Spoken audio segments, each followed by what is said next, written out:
Join us on a transformative journey through the Zen story of the king who abandoned his kingdom for enlightenment. In this tale, we explore themes of inner peace, mindfulness, and spiritual growth as the noble King Rinan seeks deeper meaning beyond worldly power. Through quiet reflection and acts of compassion, he learns profound life lessons about wisdom and self-discovery. This story beautifully encapsulates the essence of Buddhist teachings, emphasizing tranquility and the strength found in silence. As we delve into the king's journey, we invite you to embrace the principles of mindful living and spirituality, experience the serenity that comes with each lesson, and discover how enlightenment can lead to a peaceful mind. Tune in for an inspiring narrative that encourages spiritual exploration and promotes the values of Zen philosophy. Let this Zen story guide you towards greater wisdom and a more tranquil life.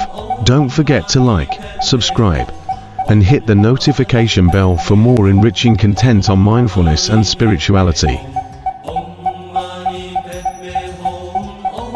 In the distant past, there was a place called the Kingdom of Motionlu, ruled by King Rinan. This king held a prominent position and supreme power, enjoying the wealth and luxury that others envied. However, he often found himself lost in contemplation, pondering the meaning of life and the essence of existence. He repeatedly reflected, "My body will ultimately decay. Even as a king, I cannot escape the bonds of impermanence and death.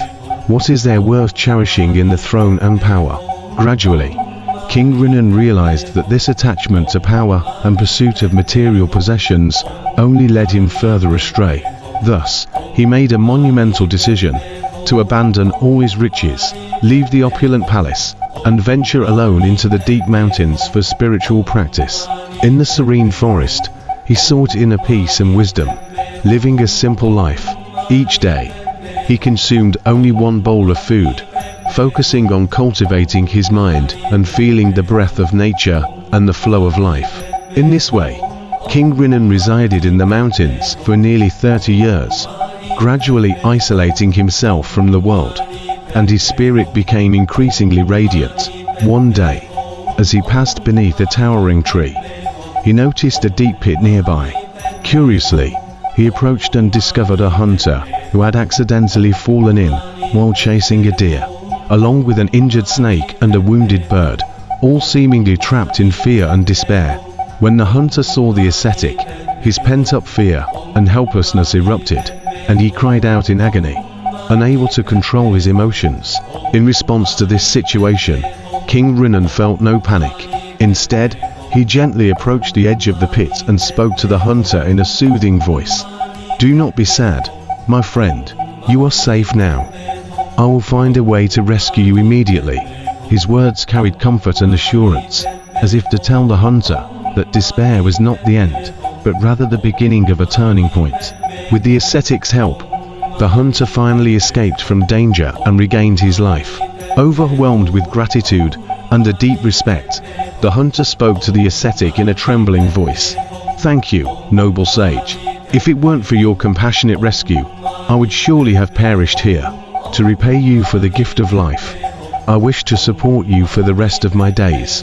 Whenever you need, you are always welcome at my home, and I will do my utmost to provide for you." The ascetic smiled gently, his eyes reflecting kindness and compassion. He shook his head and replied, "I was once the king of this kingdom of Motionlu, possessing vast lands, countless subjects, treasures, and a beautiful wife. However, these worldly pleasures are merely the routes that lead people into the depths of suffering. To me, they feel like thieves, robbing me of my inner peace and clarity. Therefore, I resolutely gave up everything to come to this tranquil forest, focusing on my practice, hoping to achieve enlightenment, so I can return to the world and help more beings attain liberation." He continued, "Helping you is my duty as a follower of the Buddha. It is truly nothing to be concerned about. You should hurry back to your life. May you, upon your return, uphold the Buddha's teachings, strive for goodness, eliminate evil deeds, and diligently practice." The hunter was deeply moved by the ascetic's compassion and selflessness, exclaiming, You are like a saint, harboring forgiveness and great love, aiding others without seeking recognition for yourself. If you ever need anything in the future, please come to my home. I would be honored to support you in any way I can to repay your kindness." At that moment, the bird in the pit could not hold back and chirped, "My name is Bo. If you face any difficulties, just call my name, and I will immediately come to help you." The snake also chimed in, saying, "I'm Chong. If you encounter any troubles, just call my name, and I will rush to repay your kindness without delay." They all bid farewell, filled with gratitude and hope. The hunter, the bird, and the snake each departed, carrying with them the ascetic's teachings and blessings as they returned to their lives. One day, as the ascetic was strolling along a quiet path, he happened to pass by the hunter's dwelling. From a distance, the hunter spotted him, and a wave of unease washed over him. He quickly turned to his wife and whispered, "Look, that ascetic is approaching our home. I sense an ominous presence. We must be prepared." After a moment of thought, the hunter devised a plan. With a slightly grim tone, he instructed his wife, "You should prepare some dishes for our guest. When he arrives, we need to give him a warm welcome." While it seemed as if he was concerned for the ascetic's visit, his true intentions were far less sincere. Understanding his intent, the wife nodded, though confusion and worrying filled her heart. She feigned enthusiasm and replied, "But dear, it's already past midday, and we shouldn't be eating anymore." Her voice carried a hint of helplessness, as if struggling to face the unexpected guest. Thus, the hunter and his wife performed a show that appeared to be a warm reception, yet was steeped in hypocrisy and contradiction. They wore smiles on their faces, but internally plotted to turn the ascetic away. Such deceitful behavior could not hide their true feelings. Rather, it rendered their pretense all the more feeble and transparent. The ascetic, having received no sustenance from the hunter, felt a twinge of disappointment and decided to return to the mountain. He walked lightly along the path, soon arriving at the tranquil forest. The woods were quiet, with sunlight filtering through the leaves, casting dappled shadows that created a serene atmosphere. Just as he was immersing himself in the beauty of nature, he spotted a blackbird perched on a branch. He called out to the bird, saying, "Boga." The bird immediately fluttered its wings and flew down to his side. Concerned as it asked, "Respected ascetic, where have you just come from?" The ascetic smiled faintly and replied, "I just returned from the hunter's home." The bird's expression changed upon hearing this. Its eyes filled with concern, and it asked, "Did you have anything to eat there?" The ascetic sighed, a hint of resignation in his tone. "Unfortunately, the hunter's household does not eat after midday, and I arrived after noon. Thus, I had to leave with an empty stomach." Upon hearing this, the blackbird's face filled with indignation, and it said firmly, "That wicked man has no compassion whatsoever, and shows no intention to help others. He has turned his back on kindness, which is truly disappointing." Despite its anger, the bird remained undeterred, demonstrating a selfless courage. "Though I have no food to offer you, please sit and rest for a moment. I will fly to Boga country and bring you food. I will return in no time." With that, the bird spread its wings and soared into the sky, determined to seek out warmth and sustenance for the ascetic. The blackbird flew to Boga country and quickly scouted the queen's sleeping quarters. Its gaze landed on a dazzling pearl that sparkled brightly, catching the sunlight like a star. Without hesitation, the bird picked up the pearl and flew back to the ascetic, eager to present this precious offering to him. However, when the queen awoke from her nap and discovered that her beloved pearl was missing, panic washed over her. She hurried to inform the king, her face filled with distress. Upon hearing this, the king's anger fled, and he immediately issued a decree. Whoever finds this pearl shall be rewarded with 1,000 pieces of silver. Anyone who knows of it and does not report will face severe punishment. This order reverberated throughout the palace, sending shockwaves of fear across the entire nation. The ascetic, having received the pearl, felt no greed. Remembering the hunter's previous kindness towards him, he decided to give the pearl to the hunter, hoping to improve his life. When the hunter saw the pearl, his eyes lit up with delight and avarice. Without bothering to inquire about its origins, he seized the opportunity and bound the ascetic, rushing him to the royal palace. Upon seeing the ascetic brought before him, the king's fury boiled over, and he sternly demanded, "Where did you get this pearl?" The ascetic understood that, if he revealed the truth, the king would likely order the slaughter of all the birds in the kingdom, resulting in countless lives lost to fate that no disciple of the Buddha should wish upon any creature. Therefore, despite the king's relentless questioning, the ascetic remained silent, frustrated by the lack of response. The king ordered his guards to beat the ascetic. Though he endured great physical pain, the ascetic's heart remained profoundly tranquil. He bore no resentment toward the king and felt no anger toward the hunter. Instead, he was filled with compassion and silently vowed, "May I attain Buddhahood swiftly, so that I can guide all sentient beings to liberation and happiness."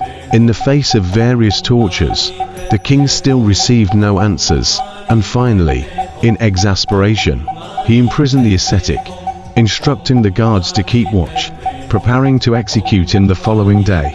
The moonlight spilled into the cell, illuminating the ascetic's calm face, as if he silently protected that boundless compassion and faith within him. In the prison, the ascetic, faced with iron bars and cold walls, recalled the snake's parting words and promises. Taking a deep breath, he murmured the snake's name, and then called out, "Chang." The call echoed in the dark cell, almost as if challenging his fate. The snake, wandering through the forest, suddenly heard its name being called. Startled, it thought to itself, "In this vast world, no one knows my name except this ascetic. He must be in trouble." Without hesitation, the snake slithered swiftly toward the voice, concern filling its heart. When the snake arrived at the cell and saw the ascetic imprisoned, it immediately understood the situation. Tears welled up in its eyes as it lamented, "You are so kind-hearted, yet you've attracted such misfortune. Is there truly no justice in this world?" The ascetic shook his head gently, indicating that there was no need for sorrow. He understood that it was his own choices that had led to this outcome. Then, the snake devised a bold plan. "I can enter the palace and bite the prince. You can use the antidote to save him, and perhaps this will lead to your escape." The ascetic was taken aback for a moment, but seeing the determination and courage in the snake's eyes, he eventually nodded silently in agreement.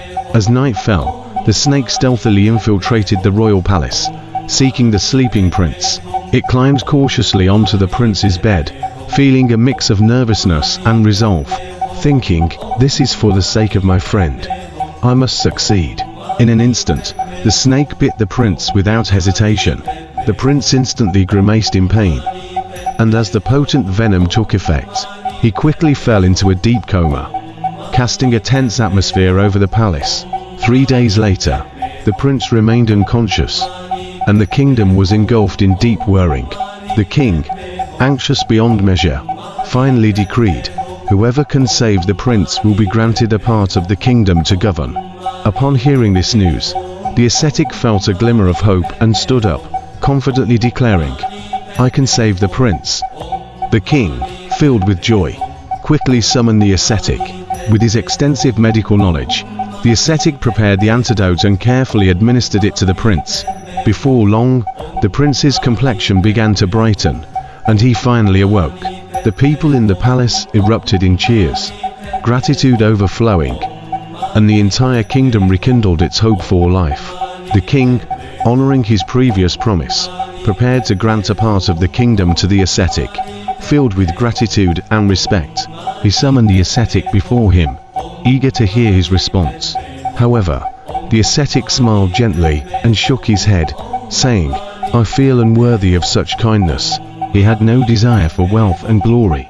Instead, he wished to recount the entire story to the king. Thus, the ascetic began to narrate how he had obtained the pearl, the snake's advice, and the hunter's misunderstanding. The king listened in astonishment, moved to tears by the tale. he realized that he had been deceived by the hunter, and was deeply touched by the ascetic's selflessness and compassion. Filled with remorse and admiration, the king ordered the hunter to be summoned immediately, commanding him to appear before him. The hunter rushed in, full of anticipation, believing he would be rewarded. However, the king angrily confronted him, revealing his betrayal of righteousness and the deceit he had wrought. Faced with the king's wrath and accusations, the hunter realized the gravity of his mistakes, and fear and regret flooded his heart. The king, disappointed in him, decided to punish him to serve as a warning to others. Despite the immense honor and respect bestowed upon him by the king, the ascetic remained unwilling to linger in worldly fame and fortune. With a resolute heart, he chose to return alone to the mountains, continuing his practice and deepening his path. In the tranquility of the forest, he reflected on the meaning of life, dedicating himself wholeheartedly to the pursuit of higher truths. As time passed, the ascetic's cultivation flourished. On one serene night, he peacefully passed away, his spirit ascending to the heavens, transcending the cycle of rebirth to enjoy eternal tranquility. The king and the people fondly remembered his good deeds, cherishing his teachings, and generations to come would recount the legendary tale of this compassionate sage.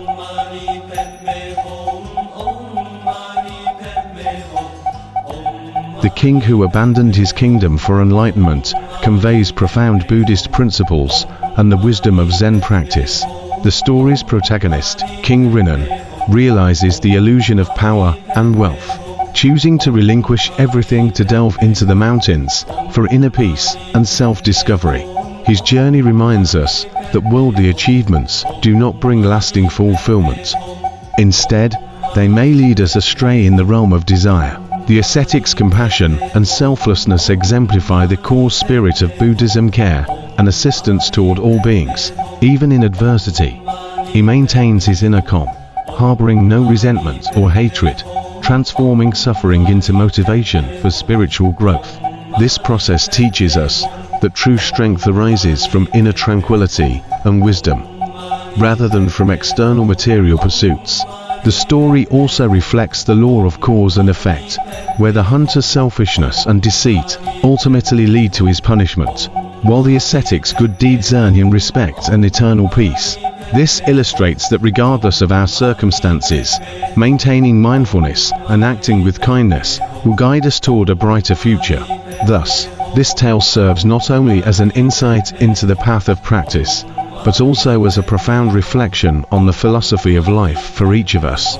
It encourages us to maintain inner peace amidst the chaos of the world, pursue wisdom and compassion, and live authentically in our daily lives. Thank you for watching our share today. If you enjoyed this video and want to see more content about Buddhism and Taoism, please don't forget to hit the subscribe button and join us on our journey of cultivation. We also welcome you to share your thoughts and feelings in the comments section. We look forward to hearing from you. Be sure to turn on the notification bell so you can be the first to receive our latest updates. May you feel the light of wisdom in your daily life. See you next time.